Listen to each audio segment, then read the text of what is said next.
Good morning, everyone, to all Metaversians or to all the Metaverse players. So today is a very special day because at last the waiting is over.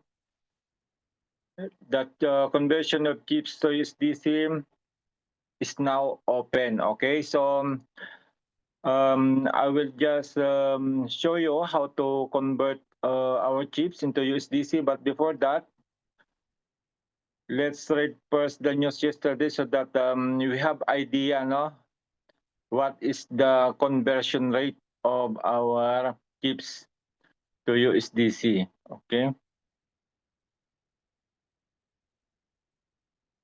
I will share my screen now and we'll go to our back office.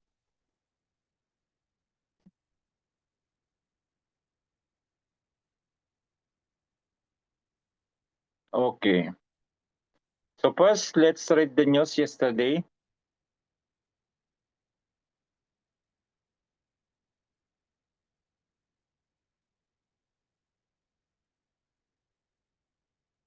Okay. So this is the update yesterday, no? Chips to USDC conversion pools are coming, which is open now, no? The Metaversians were excited to announce the official launch of the chips to USDC conversion pools, unlocking a new dimension of play-to and rewards within the Metaverse ecosystem. The pools will start accepting chips. Submission is starting from Monday, today, 5th of May at 12:30 p.m. Universal Time Zone, or 2:30 p.m. here in Europe. What does this mean for you? You can now regularly convert your chips into USDC and amplify your earning potential like never before. How it works? So, let's see, how it works. Navigate to the Play to Earn menu item and select chips conversion. Later, we will go there. Browse the available pools. Each pool varies by total USDC liquidity, minimum and maximum chips tickets eligible for conversion. 3. Select the pool that best fits your strategy and allocate your chips accordingly. Pro tip, pools are replenished weekly and open for a limited time. Timing and pool selection are key to maximizing your USDC rewards. Conversion formula. Okay, this is the conversion formula. Your USDC reward is calculated as follows. USDC received equals total USDC in pool times your chips or total chips in pool. Okay, that's it. Seamless, transparent, rewarding. Conversion pool timing. Chips to USDC conversion pools will be accepting submission every week starting from Monday, 12:30 a.m. UTC time till Sunday to 12:30 p.m. UTC after the coin leak is over. Now, the USDC rewards will be automatically assigned to participants right after the submission period is over. Okay, so we have a submission period of 1 week. Okay, then after the submission period, whatever chips that we send to the pool to convert to USDC, that will arrive in our wallet. So later we'll see that, okay? So welcome to the next era of Metaverse economics, where your in-game strategy directly translates into real-world value. Visit the Play to Earn page and check out this amazing feature now. Stay sharp and may the best traders rise. Also, please note that since we are launching the USDC prize pools, the promotional prize pool for the coin race mini game will now be 250 USDC total daily, because we have also a daily mini game, no? With a 500 USDC daily in the pool. So they will reduce that to 250 USDC because they will put the other USDC in the coin league, okay? And the winnings will follow a 50% reduction respectively. Let's trade and win sincerely, the Metaverse team. Okay, so In your back office, just click the play to earn at the middle. Okay. Then click the USDC conversion. Okay. Then after clicking that, you will see this. No? Chips conversion pools. Convert your chips to USDC by participating in the conversion pools. Each pool has different requirements and price allocations. How it works? So we have 3 pools here, no? Namely Rabbit pool with a 500 USDC in this pool. Dragon pool with 2,000 USDC in this pool. And I already put my 5,000 here, no? I already put my 5,000 USDC in this pool, and the estimate return is 16.402 USDC. But as we have 1 week to complete this this submission, I don't know after the end of this submission pool how many USDC I will receive. So I already put 500 chips. Then in Panda pool, 1,000 USDC. Okay, and in here in Panda pool, minimum deposit is 300 chips to 1,000 chips. Okay, if you have already earned 300 chips to 1,000 chips, you can put it here. For me, I put in the Dragon pool with a minimum of 500 chips to maximum 5,000 because I already earned 7,500 chips, so I put it in here. Okay, as you see, it's there. 5,000 chips, then the estimate return is 68.402 USDC. And if you earn also 100 chips to 500 chips, then you can put it here in Rabbit pool with a 500 USDC in this price pool. Okay, that's it, guys. No, for example, if you want to deposit here in the Panda pool, just click the deposit chip, then put your chips here, minimum 300, maximum 1,000, but I will not put it here anymore because I already put my chips in the Dragon pool. So I will put another one next Monday, so that every week I will have an income. So how to participate in this coin league? No, first you need to buy your package. Okay, I will show you the package to buy. We have 2 different packages, namely Pro package and the Elite package. And by participating in the coin league, we need to have meta coins. Okay, meta coins. Okay, I think it's here. Let's open this.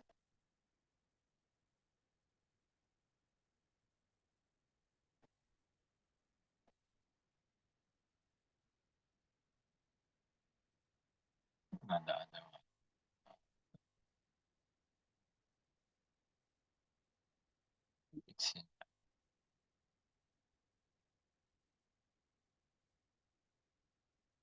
Okay, these are the package. These are the 2 packages needed in order to compete in the coin league. So we have the Metaverse Pro package with a price of 110 euro or 1,100 business point, and the Elite package with the amount of 5,500 business point or 550 euro. So in the Pro package, you can have 1,000 meta coins. And I just started in here, no, in the pro. But now I reached the level 7, so we will go there also later. And if you want to immediately go to the level 2, then you need to buy the pro, the elite package with 5,500 meta coins. And these are the requirements on how to elevate your rank. Okay? In the League 1, you need to have maximum of 4,999. So when you buy the pro package, you will have the 1,000 meta coins. Then you can start already in the League 1. Okay? And in the League 2, you need to have 5,000 to 19,999 meta coins. So if you buy the elite package that have 5,500 meta coins, so immediately you can jump into the League 2 because minimum requirement is 5,000. So you have already 5,500. Okay.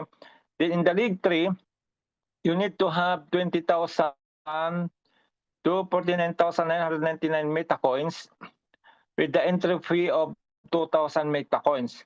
If you want to go to the level 3 and you have already earned 20,000 minimum, then you can join the League 3. In the League 4, you need to have 50,000 metacoins, maximum to 200,000, okay? And the entry fee here is already 5,000 metacoins.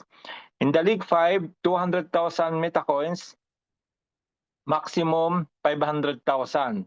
And the entry fee is 20,000. In the League 6, 500,000 metacoins to 1 million metacoins, and the entry fee is 50,000. League 7, you need to have 1 million metacoins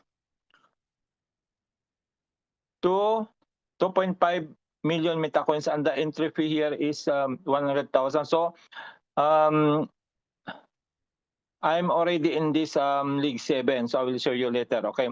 Then if you want to qualify in the League 8, you need to have 2.5 million metacoins to 5 million metacoins. Then the entry fee is 250,000 metacoins. League 9, 5 million to 10 million metacoins. The entry fee is 500,000 or 500,000 metacoins. So our best player, Sarmotsky, is already in here in the League 9, okay?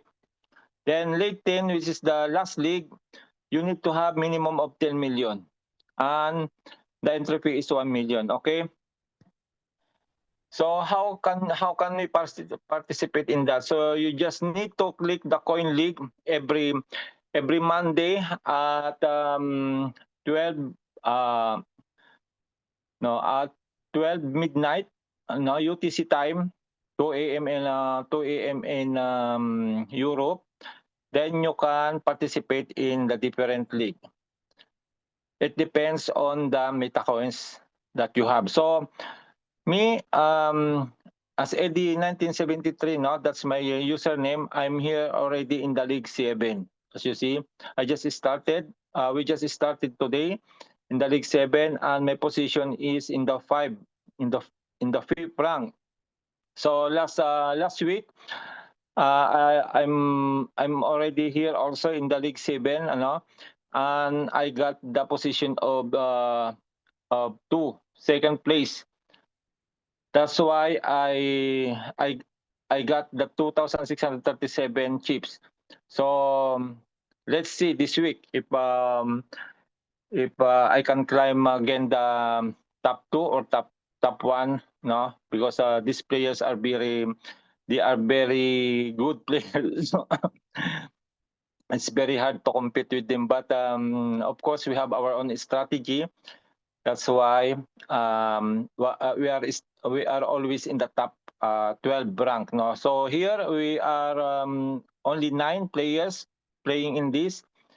And in the League 8, one of our colleagues, Sir Egay Poge, Sir Edgardo Marasigan, is in the second place right now. Okay.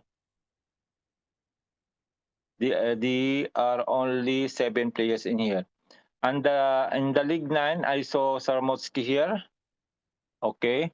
Yeah, there are only 4 players in here. Sarmotsky, our best player of Uni team, is number 3. And in the League 10, nobody arrived yet in this league. No, because in this league, you need to have 10 million minimum meta coins. So that's all, folks. No, I hope that